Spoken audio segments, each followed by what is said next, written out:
Salut, salam, vous allez bien? Lyoma, aujourd'hui, en jeûne numéro 4 au Ramadan. Déjà 4 jours, ça passe vite. Alors, pour le 4e jour du Ramadan, on va faire la lettre Fa. Fa, ça va correspondre à la lettre TH en anglais.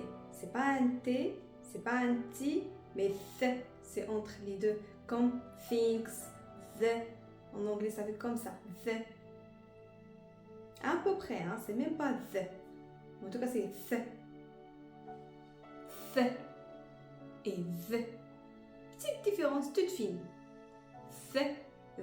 On dit, par exemple, le mardi, on dit thulatha. Après, à force de... Il y a des mots, par exemple, ithnain. Ithnain, c'est le lundi. Thulatha, c'est le mardi. Et des fois, à force de parler vite en arabe, thulatha, il y en a qui disent thulatha. Au dialecte marocain, on dit tlat. Donc au th, ça finit par être prononcé comme la lettre ta d'hier qu'on a fait hier. Mais il faut quand même la connaître parce que th, c'est pas comme ta. Écoutez, ta, ta. La lettre qu'on a fait hier. Aujourd'hui, on fait fa. Ça s'écrit pareil. On va faire l'écriture, hein? Allez, répétez une fois et après on va faire l'écriture pour que vous allez pouvoir faire la différence entre les deux. Fa. En fait, ta, la langue elle est à l'intérieur. Ah, je vais vous donner une petite technique. Ta, la langue elle est à l'intérieur. Ta. Alors qu'au th, ce qu'on va faire aujourd'hui, la lettre d'aujourd'hui, th, la langue elle va venir toucher les deux dents devant. Regardez. Th. Et la lettre d'hier, te.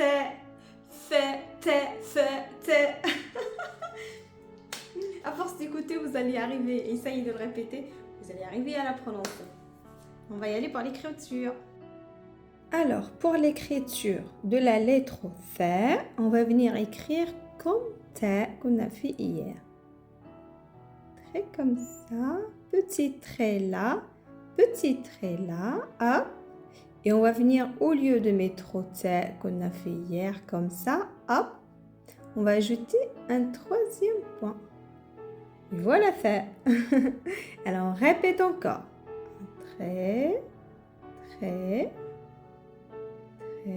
et fa.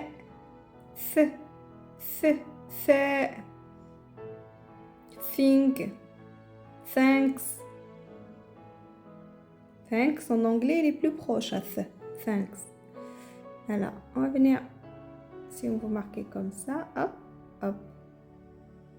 Ta. Ça ressemble beaucoup à ta. Il y a une fine différence. Fa. Hop. Fa. Hop.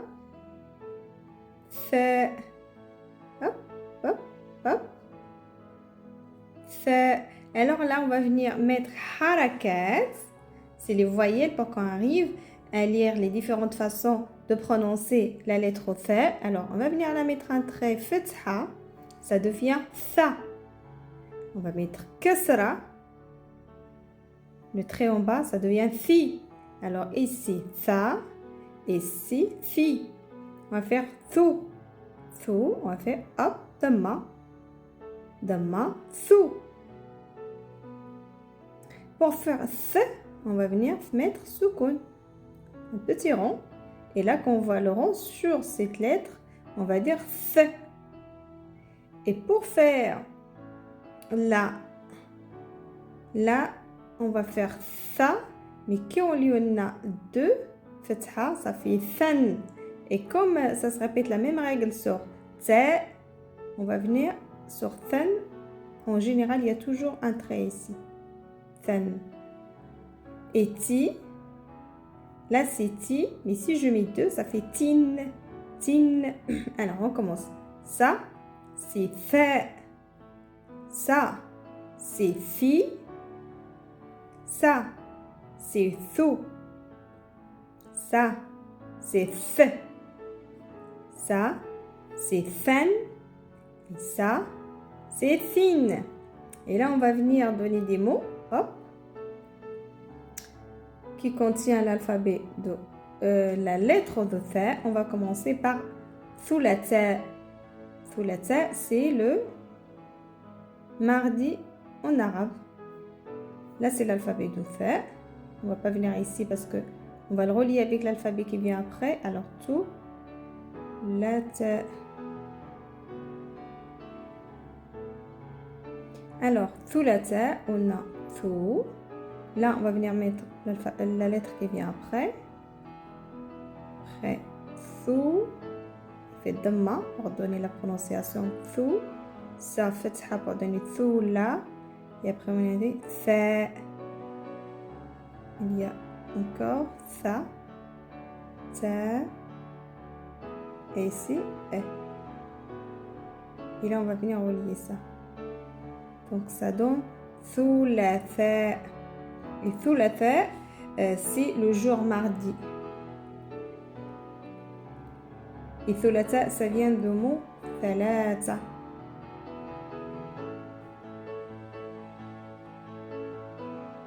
Thalatha qui est numéro 3. Et ça signifie c'est le 3e jour de la semaine.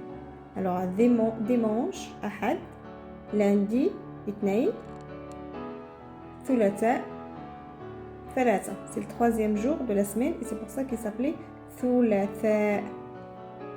Et il y a un autre jour de semaine où on va venir trouver le th, c'est ithnain, lundi. Hop.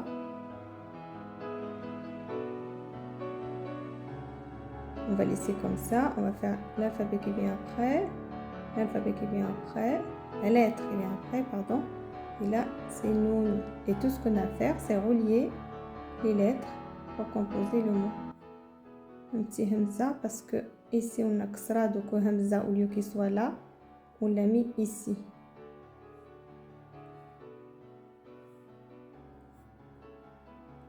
Et na, in, ithnain, qui est le lundi.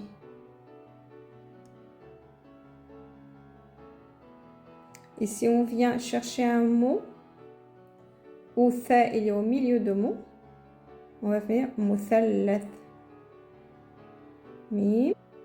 Alors, le tha au milieu, on va marquer première lettre, mim.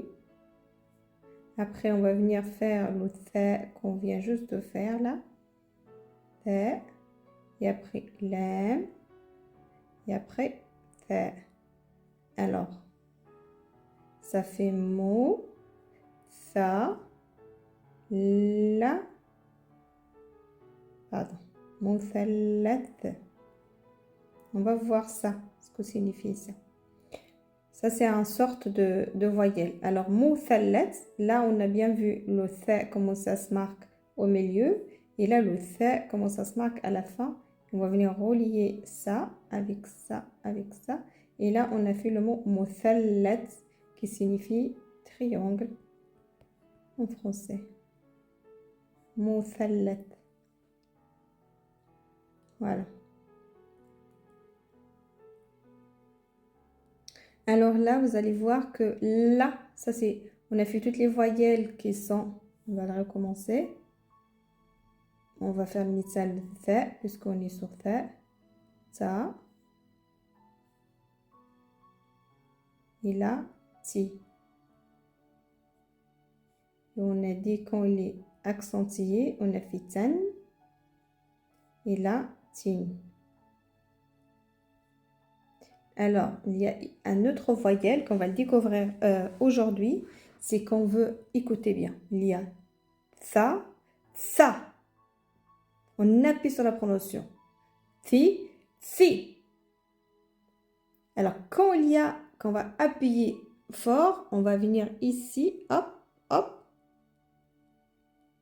On garde toujours notre ftha là. Et sur le ftha, c'est un sorte de 3. Comme ça et comme ça. Et quand on voit ça, c'est que la prononciation, ça va être, on va appuyer. Ça. On n'a pas dit mot thalat. Est-ce qu'on a dit mot pour le triangle? Là, vous allez le voir. Mot tha. Let's. Est-ce que vous entendez mot thalat ou vous entendez mot thalat? Let's. Mot thalat. On n'a pas entendu mot thalat. Si vous allez lire ici, comme vous le voyez là, ça va prononcer mot thalat. Alors que c'est pas mot thalat, c'est mot thalat. On appuie sur l. Alors là, quand il y a là on appuie bien, on va mettre un shidda. On appelle ça shidda. Alors si on veut décrire ce shidda, ce haraka qui s'appelle shidda, c'est comme si on va redoubler la prononciation de lettres. La, muthalat, muthalat. Comme si on va appuyer dessus un petit peu. Comme si ça, on va l'entendre deux fois, mais pas vraiment. On n'entend pas la, mais la. C'est un petit redoublement un peu allongé. Muthalat. Et c'est là où on a shidda, qu'on appelle ici shidda. Ça, on vient de le découvrir aujourd'hui, cette haraka. Et on peut la mettre sur toutes les lettres. Voilà pour aujourd'hui. Essayez de se rappeler de ce qu'on a fait aujourd'hui. Le shidda, là, on aura l'occasion de l'expliquer dans toutes les lettres qui viennent après. Alors, prenez-la maintenant comme ça. Si vous arrivez à se rappeler, si vous la trouvez un peu dure pour la prononciation, on va essayer de l'appliquer plusieurs fois. Comme ça, vous allez arriver à faire la différence entre quand il y a seulement un fatha comme ça ou quand il y a deux. Parce que, par exemple, ici, si je mets shidda ici, il y a ça, c'est sans shidda, ça fait fi. Mais ici, avec shidda, ça fait fi. Hein? Sans shidda, si on n'a pas ça, on va dire fi. Mais si on a ça, fi. Voilà. Alors, juste avant de finir, je vais seulement écrire les différentes façons d'écrire tha. Et après, c'est bon. Alors, tha, l'alphabet de tha.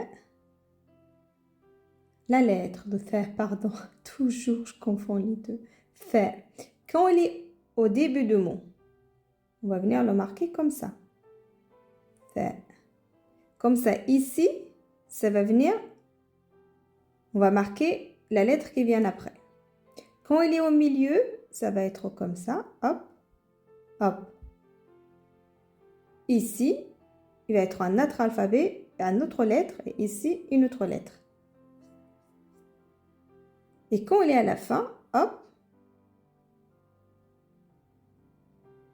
ici, il y aura une autre lettre pour le relier avec les autres lettres pour composer un mot. J'espère que maintenant, vous arrivez bien à faire la différence entre la lettre T et la lettre F. Et je vous dis à la prochaine vidéo. À demain et passez une super bonne journée. Baisse la main. Bye bye.